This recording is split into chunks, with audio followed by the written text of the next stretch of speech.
During the discussion relating to Information and Broadcasting Department in the Lok Sabha, a member said the Information and Broadcasting Department and the motion picture industry are vital to our national growth, yet they are treated badly by government.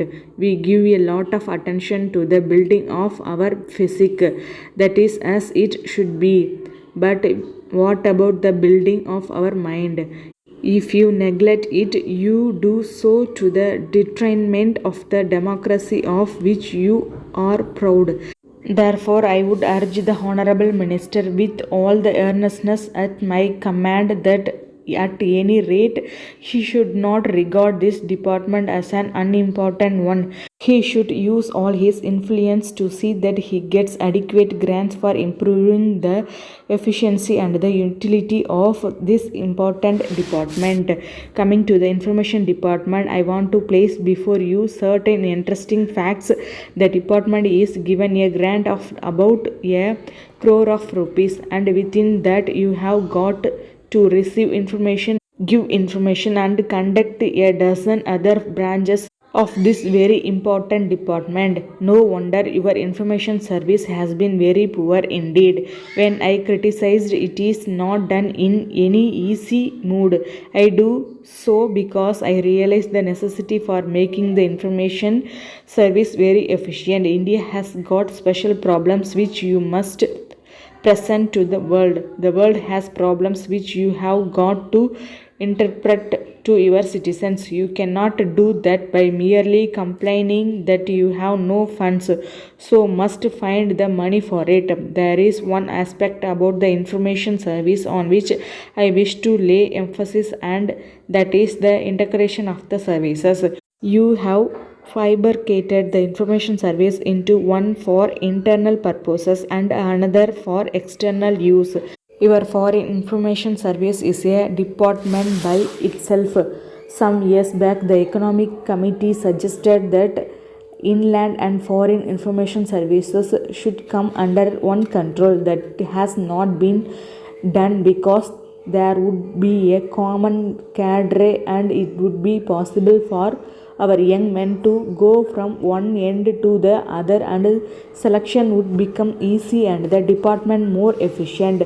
Broadcasting department has also been treated the same way. You may have opened during the last 3 or 4 years some station here and some there, but by and large, if you consider the achievements of this department, they have been very few, not because there has been no talent in the administration, but because the money that is made available to this department is so small, about rupees 2 crores. In India, it is strange that broadcasting is not available for most part of the day. When we most need it and switch on the radio, we find there is no program.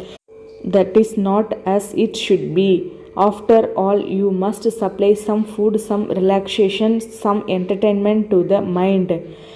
When a worker or a clerk comes home and wants to hear some nice music, he finds there is no program worth the name. Your programs, besides being very few, are dull and uninteresting. Arrangements should be made to see that the frequency, the length, and the variety of programs should be greater so that you can have a more entertaining and efficient broadcasting system.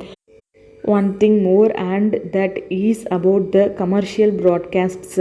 There seems to be a very fantastic nation in this country that this kind of broadcasts is something very bad. I call it fantastic because the people who gave that opinion do not know what commercial broadcasting exactly means. They think that it is an advertisement of different types of firms and companies and the different kinds of the articles that they produce and things like that. It is a very wrong notion.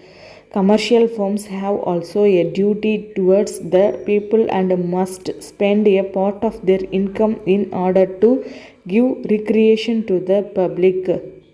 If you appoint a committee of this parliament to go into the entire question of broadcasting to find how it can be brought on a par with the most advanced countries, it will bring a satisfactory solution. I now refer to the most important subject, namely the motion pictures.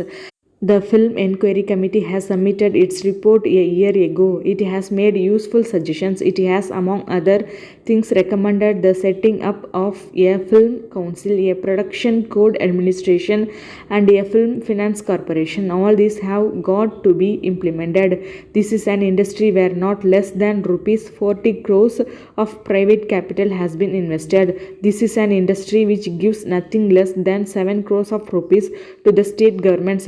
If developed properly, it can supply food to the mind and at the same time increase the general revenue of the government. Therefore, for God's sake, do not sit over the report. If the production code administration comes, the present difficulty caused by the censoring of films would cease. The proper method of censoring is when the script is ready. This is the practice obtaining in United Kingdom and United States of America. This has really worked very satisfactorily in those countries. Broadcasting and motion pictures will be a most potent instrument of educating our countrymen. In that light, these departments would be viewed and helped. The Information Ministry, however, deserves our congratulations on its achievements during the elections. It has succeeded in educating to a certain extent the voter in the functions of democracy.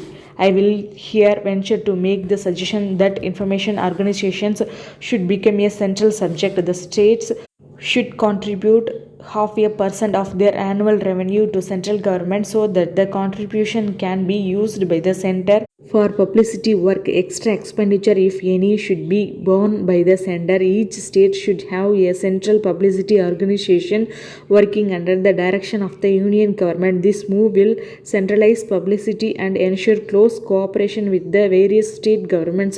The government of India would do well to convene a conference of all the state information ministers to discuss these matters. All cinema theaters in the country should be asked to screen the documentaries compulsory.